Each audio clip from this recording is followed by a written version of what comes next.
بسم الله الرحمن الرحیم. دوستان عزیز،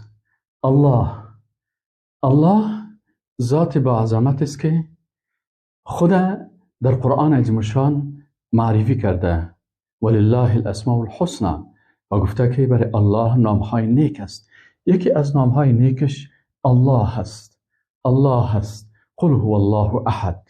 الله 6 نقطه را باید در شناخت الله سبحانه و تعالی داشته باشیم. اول، الله معبود به حق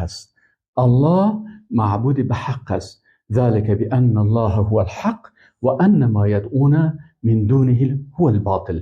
هر چیزی که بغیر از الله عبادت میشه باطل است. الله معبود حق است. دوم، مستحق عبادت الله است. فعلم انه لا اله الا الله.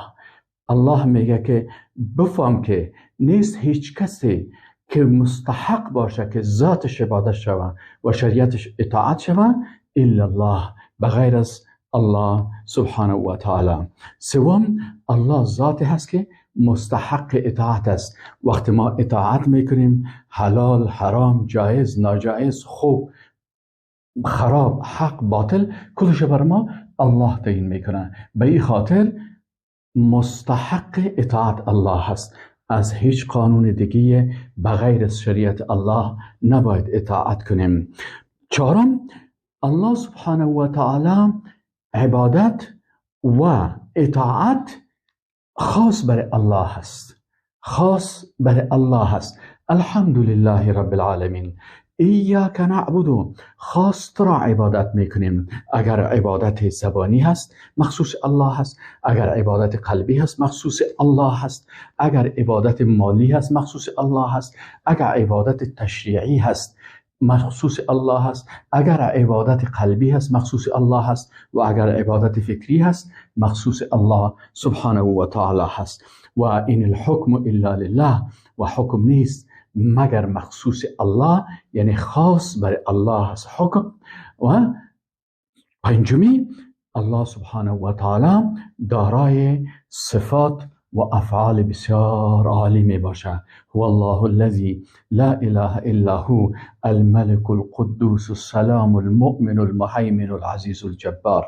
الله سبحانه و تعالی دارای افعال بسیار عالی هست. و ششمین نقطه‌ای که باید بشناسیم الله را، او است که عبادت الله و اطاعت الله نمیشه مگر از طریقی پیغمبراهش. همیشه الله سبحانه و تعالی کتابهای خود فرستاده و پیغمبران خود هم فرستاده است. بنابراین اگر ما میخوایم که الله را عبادت بکنیم، چه قسم عبادت الله را میکنیم؟ که آنچه که پیغمبرها آورده از طریق ازو ما الله را عبادتش میشناسیم و عبادت میکنیم. الله سبحانه و تعالی میگه که قل ان کنتم تحبون الله، اگر شما الله را دوست دارین فاتبعونی، باید شما از ما متابعت کنین. ما با متابعت از رسول الله صلی الله علیه و سلم خالق متعال عبادتهایش رو میشناسیم و عبادتش میکنیم. و السلام علیکم و رحمت الله و برکاته.